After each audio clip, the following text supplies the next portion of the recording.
Hi guys, welcome back to my channel Crafteria Art and Craft. So it's a beautiful day. I was in a whole mood to sketch today.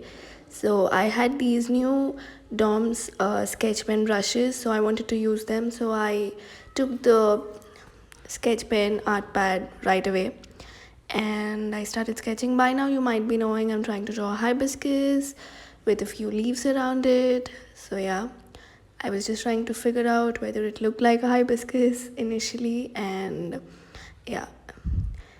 So there are no edits in this video.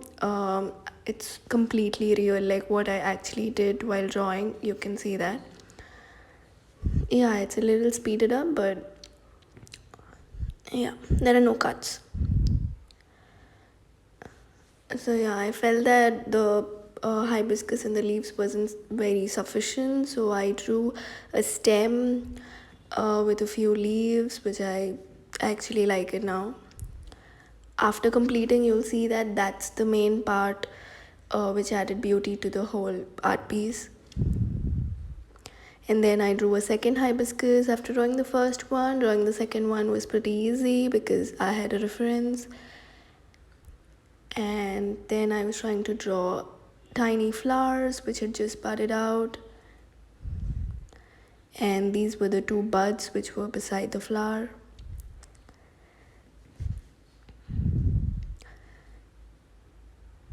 The shades I used for these tiny flowers are a bit different, actually quite different from the bigger ones.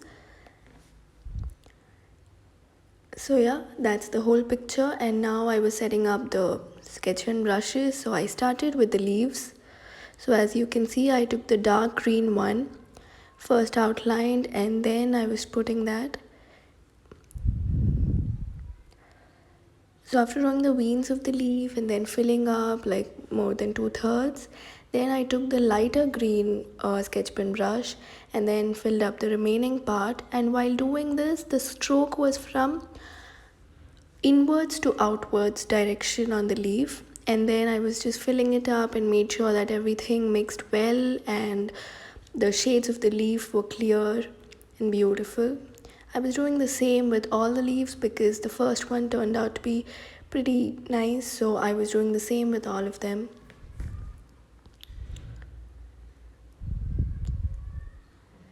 I actually like the shade. I initially thought of using a yellow, or I initially worried if there would be a distinction between dark green and light green on the leaf, or would it be spreading like that. But then I understood that these brushes are perfect and I'm actually in love with them. I love this product.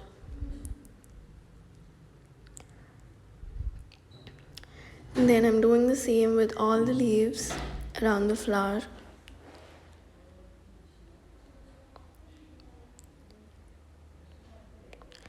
So this is all about it. I'm doing the same with all of the leaves. So if you look at just one, you can understand the remaining. But if you see, the stroke is slightly different because the direction of the leaf is different.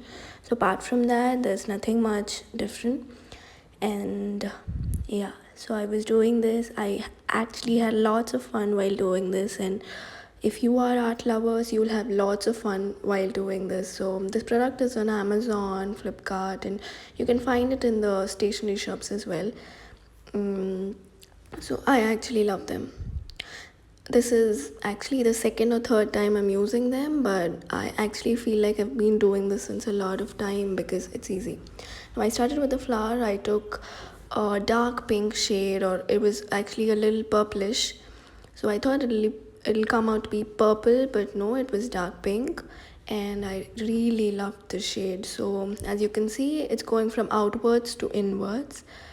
I prefer it that way for the flowers because it looks more realistic, like a real hibiscus. How you see the flower, how the shades are in the flower, it looks the same. Then I'm doing the center part. I'm highlighting the center part with dark color because I'm going to use the lighter shade in the center of the flower. Like, yeah, as you can see, I already started with light pink, but when it mixed, it turned out to be a little like peach orange shade. But then it ended up looking really beautiful, so I thought that let it be natural and let me not do anything to it. And as you can see in the center of the flower, the dark pink which I used is the embossing effect, like which shows the depth of the flower. And I'm trying to highlight and differentiate the petals. So yeah, just to show the depth, I highlighted the center part to make it look as realistic as possible. So yeah, I'm trying to do the same over and over again, and yeah, I was just waiting for perfection, at least near perfection. And then going to the next flower, first I'm starting with the leaves. I don't know, I'm more comfortable with covering up the leaves and the stem and all of that first, then going to the main part. So as you can see, the direction of my art is from outwards to inwards. So I first do the leaves, then the flower also from outwards to inwards. But the leaves, I'm doing the center part first. If you see every leaf, almost every leaf, as far as I remember, I've outlined it first and then doing the filling part. And I'm just using two shades, dark and light green, that's it. And it was pretty much enough. I didn't have to use any other shade like yellow or anything. I initially thought of putting up a little yellow, like a reflection of sunlight or something on the leaves, but then it wasn't really necessary. This actually looked pretty good. So you can try using some other shades of your own into this piece of art, but as far as it's concerned about me, I was pretty much satisfied with the two shades I used. Then going with the tiny flowers and the leaves attached to them. So yeah, I was really having fun doing the leaves, so I'm trying to complete all of the leaves in one go. Be a little careful because dark green and light green, whichever green it is, it's a darker shade, so it'll affect if you move on to the flower. So make sure that you outline the flower very well and keep the green color away from it. Little is fine, but otherwise it'll affect the shade of the flower. So I'm doing this flower with red color, and the same thing outward to inward, but because I had done already one flower by then, it was pretty much easy. And inner part I'm doing with yellow, but when smudged with red, it turned out to be orange. Then I'm highlighting the center part for the depth of the flower. Again, doing some little bit of white spaces which were left, I'm just covering that up.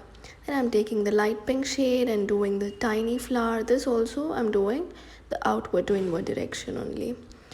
And I was thinking what to do in the center. Then I thought of highlighting a few petals to make it look 3D a little. And then I thought that now a shade would fit in nice with this color, and I colored the entire flower in one shade, light pink. And then I'm doing the stem. For the stem part, be a little careful. Start it to be thick and then go towards the thin side. Never start from the thin side. I prefer starting from the thick side, going to the thin side. Then I'm doing the leaves attached. For the leaves, make sure that it's just one stroke. So just one stroke like that. And don't put all the leaves in a single size, few big, few tiny. Like, make sure that it's as natural as possible.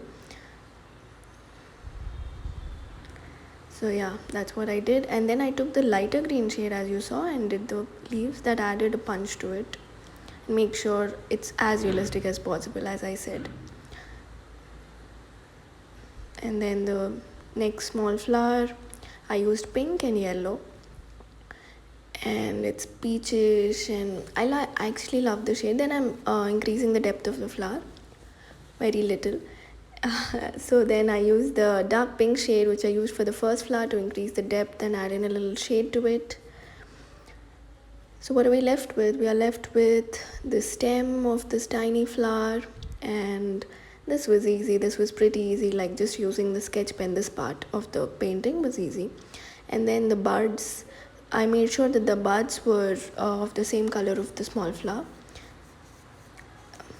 So yeah. And then I added a punch to it by making sure that some shade of pink is added to it. So yeah, I hope you like all the color combinations. Lots of love to you guys. Thanks for supporting. I need your support. So now I just took a paintbrush and yellow acrylic paint to do the pollen. That's it guys. Thanks for watching. See you in the next video. Bye bye.